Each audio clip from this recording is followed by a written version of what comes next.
Olá a todos, bem-vindos a mais um vídeo. Hoje vamos falar das minhas leituras do mês de outubro, que correram francamente bem, tendo em conta que o mês de setembro foi o mês mais fraquinho no que toca à minha experiência com as leituras que fiz, conforme eu falei no vídeo do wrap-up de setembro. Este mês de outubro correu francamente bem, estou super entusiasmada por vos falar das leituras que eu fiz mais recentemente. Vamos lá.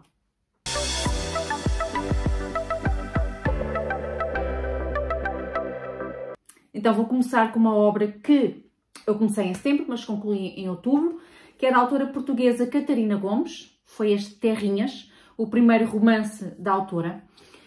Temos aqui uma história muito simples, com muito poucas personagens, não existe um enredo muito denso, é uma história que se acompanha e que se lê muito facilmente e sem grande concentração.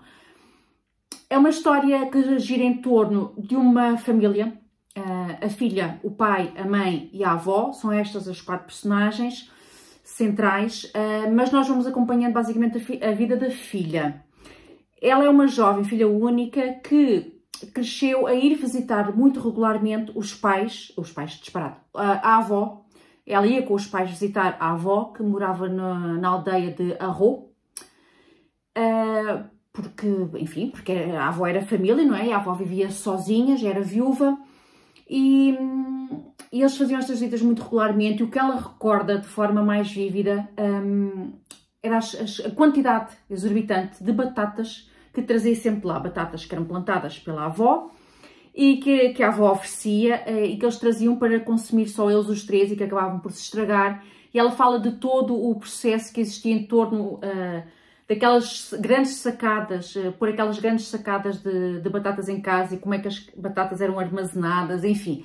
E nota-se que ela achava aquilo algo peculiar, porque é que traziam tanta batata, porque é que simplesmente não podiam dizer que não à avó, que não era preciso tanto, porque acabava por se estragar. Mas basicamente o que nós vamos sentindo aqui é que esta família vivia muito isolada. O pai, a mãe, a avó viviam muito isolados, apesar de viver numa aldeia. Por norma, na aldeia, como existe muito poucos habitantes, as pessoas são próximas umas das outras, conhecem-se muito bem, e não é como a vida nas grandes cidades, em que frequentemente as pessoas, mesmo vizinhos da porta ao lado, não comunicam, não falam com regularidade. Nas aldeias isso não costuma acontecer, mas nós sentimos que nesta família isso acontece. Esta família está muito isolada. Os pais estavam isolados quando cresceram, não se conhecem amigos da aldeia, e ela própria, a neta, vai lá e não há laços, não há relações com outras jovens da sua idade. E nós vamos perceber o porquê. Porque é que ela tem dois apelidos iguais, ela é Cláudia Mendes Mendes, o porquê destes dois apelidos iguais, o porquê deste isolamento dos pais, porque é que os pais saíram da aldeia quando casaram, o porquê da avó viver sozinha. Ela a certa altura, ela não gostava de ir à aldeia dos pais, que não trazia prazer nenhum, mas fazia porque tinha que ser, não é? Porque fazia parte dos hábitos da família, e por respeito à avó. A avó, que à semelhança dos pais, não falava sobre o seu passado, sobre a sua vida, eles eram todos muito reservados. Ela só vai descobrir as coisas muito tempo mais tarde, já em idade adulta, enquanto jovem mulher. Acontecem situações na sua vida, algo trágicas, que levam a que ela se veja forçada a regressar àquela aldeia e fique a conhecer um pouco, ou até bastante, do passado dos pais e do passado dos avós, e basicamente a história gira muito em torno da descoberta da história da sua família. Foi uma história que, novamente, leu-se bem, a escrita é fluida, o enredo é muito simples. Gostei desta leitura, não me arrebatou, porque lá está, senti necessidade de algo mais, acontecimentos mais cativantes, de uma história em que houvesse aquela vontade de saber sempre mais o que é que vai acontecer a seguir. Eu aqui não senti propriamente isso. Gostei da escrita, gostei de conhecer esta história, mas foi um pouquinho morno. Foi uma história bonita de se ler, sobretudo por esta referência e a importância que tem este regresso às origens. Eu própria passei a minha infância e início da vida adulta a ir à aldeia visitar os meus avós, do lado do meu pai e do lado da minha mãe, foram pessoas muito marcantes na minha vida, portanto essa parte traz-nos sempre aquela nostalgia da nossa infância e acredito que traga para muita gente que vai ler esta obra aquelas boas memórias, independentemente de trazermos as batatas ou não, mas era natural trazer alguma coisa. Os nossos avós tinham, né, por norma, sempre algum terreno, plantavam, ou tinham galinhas e trazíamos ovos, coisas deste género. Portanto, há sempre essa ternura, essa nostalgia dos tempos que foram. Eu certamente senti isso, mas em termos da história, a parte literária, gostei, mas não me arrebatou. Mas enfim, foram, creio que talvez 4 estrelas, já não me recordo bem, mas acho que é por aí. Depois continuei o meu mês lendo uma obra para o projeto da minha querida Ana Lopes, o Outubro Hispano-Americano. Todos os anos ela nos convida a ler literatura hispano-americana. E desta vez eu escolhi um livro que eu já tinha na minha lista de 25 obras para ler em 2025. Quando criei esta lista, obviamente, escolhi obras que eu tinha muita vontade de conhecer ao longo do ano 2025, mas confesso que ainda cedo, no início deste ano, eu acabei por perder um pouquinho a vontade de ler esta obra.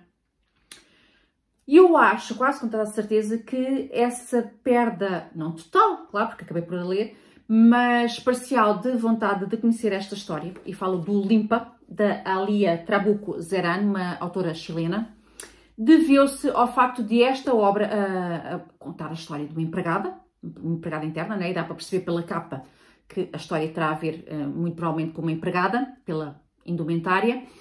E eu logo no início do ano, em janeiro, não sei se foi a minha primeira leitura, que acho que sim, mas foi das primeiras leituras pelo menos, eu li uma obra fantástica que eu amei e que eu apelidei logo de um favorito do ano, apesar de ainda estarmos no início do ano, que foi Na Terra dos Outros, do autor português Manuel Abrantes. Uma obra da qual eu acabei por fazer um vídeo de opinião exclusivamente dedicado a essa obra, porque amei mesmo.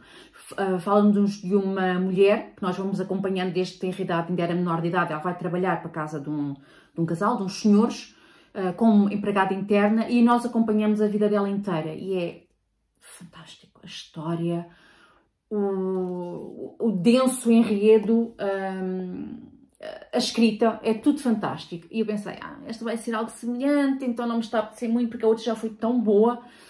Mas, isto para não me alongar, acabei por ler agora, tirei das estantes para ler agora em outubro, e ainda bem que li, porque foi uma leitura fantástica. E, sim, tem uma personagem que é uma mulher que vai muito nova trabalhar para a casa de uma família, de um casal que tem uma filha, criança ainda, e ela passa vários anos a trabalhar na casa desse casal. Ela vem de uma família monoparental, era só ela e a mãe muito pobre, a mãe também tinha trabalhos assim mal remunerados, também não tinha como lhe dar um futuro mais promissor, e ela acaba por se deslocar e ela vai para longe trabalhar para a casa desta família. Ela fica longe da mãe, só visita a mãe muito esporadicamente, no Natal, por aí. Portanto, são anos em que acontece muita coisa. E quando a obra começa, nós ficamos logo a saber que aconteceu uma catástrofe, porque a criança, a filha única deste casal, morreu. E nós não sabemos como, obviamente. Então existiu para mim, ao longo desta obra toda, ao longo de toda a leitura, aquela expectativa de o que é que aconteceu realmente à criança, em que altura vamos saber o que é que aconteceu. A empregada teve dedo nesta tragédia ou não? Está a ser incriminada? O que é que está a passar?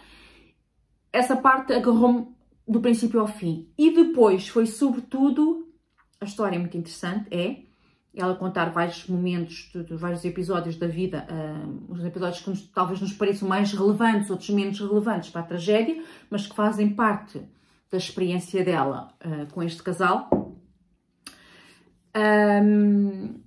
que é que eu estava a dizer? Mas foi sobretudo a escrita, porque esta história é-nos narrada pela empregada. E ela fala, eu não percebi nunca se ela estava a falar diretamente para o leitor, quer dizer, a autora estava a falar para o leitor, não é? Através desta personagem. A personagem, nós não sabemos muito bem a quem é que ela se dirige, mas enquanto ela vai narrando os acontecimentos... A few moments later. Então, a gravação foi interrompida bruscamente, de uma forma muito mal educada, porque o meu tripé partiu-se. o suportezinho que segura a câmara, aquilo tem uma mola e a mola partiu-se e fiquei sem esse tripé e a gravação foi interrompida, pronto. Portanto, vão reparar que eu agora pus outro tripé, mas que vai estar, vão reparar que está numa posição diferente, a câmara está numa posição diferente e a luz provavelmente também deve ter algumas diferenças, porque a luz que eu uso aqui é da ring light, não é? Do tripé. Enfim, eu apanhei um susto quando estava a falar isto, de repente, BUM! Enfim, adiante. Retomando, eu estava a falar do Limpa, da Alia Trabuco Zeran, e estava a falar que adorei esta leitura, e estava a falar da narradora. A narradora é a criada, a personagem principal desta história.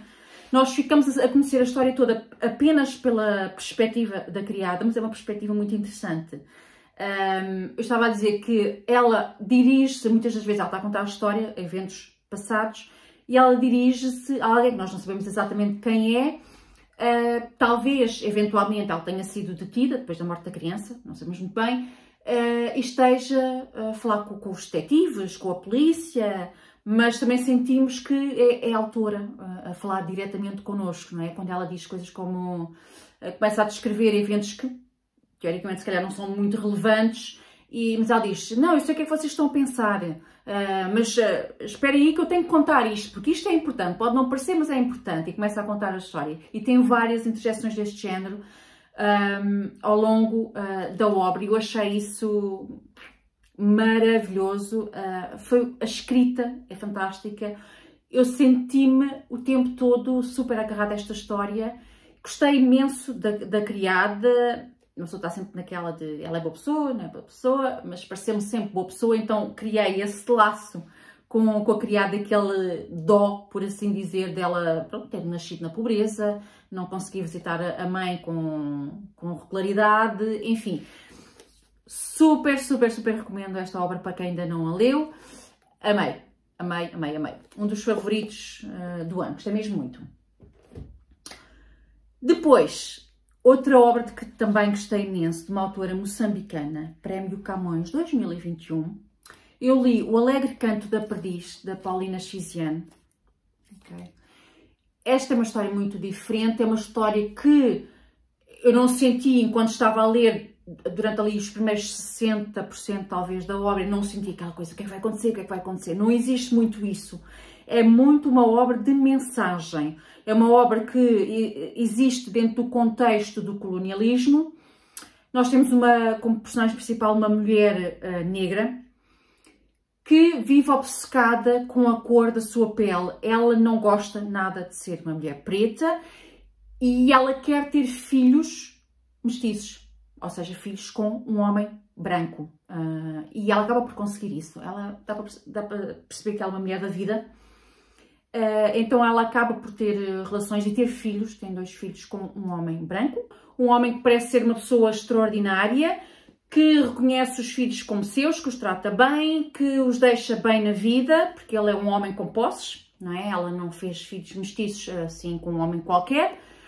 E a personagem realmente feia nesta obra acaba por ser esta mulher, porque o racismo em que ela vive mergulhada, a alergia que ela tem à cor da pele, à cor da sua própria pele, é tão grande que leva a que ela cometa, ela vive tão obcecada que ela comete erros graves que prejudicam não só a ela, mas como acaba por trazer muitos dissabores a toda a família e aos próprios filhos e, sobretudo, a uma das filhas, a filha negra. É uma mulher que dá vontade de abanar e de chamar à razão, mas é uma obra muito forte, com uma mensagem contínua. A obra toda é uma mensagem muito, muito, muito forte. É um lembrete do que foi o colonialismo em Portugal e o que é ser uma pessoa negra e uma mulher negra, mesmo num país onde os negros são a raça que predomina, não é? Na segunda metade da obra, ali nos últimos 40% mais ou menos, foi quando eu senti, eu gostei da obra toda, mas foi quando eu senti que as coisas realmente avançavam e houve muitos desenvolvimentos, houve muita coisa a acontecer na vida desta mulher e das filhas, sobretudo. É uma obra mesmo muito, muito, muito tocante. E olha, não sei que vos diga mais, a não ser que quero continuar a ler Paulina Chiziane e gostei muito, muito, muito desta leitura. É uma obra para refletir, não é de fácil digestão, por assim dizer. A mensagem é forte e, olha, muito bom.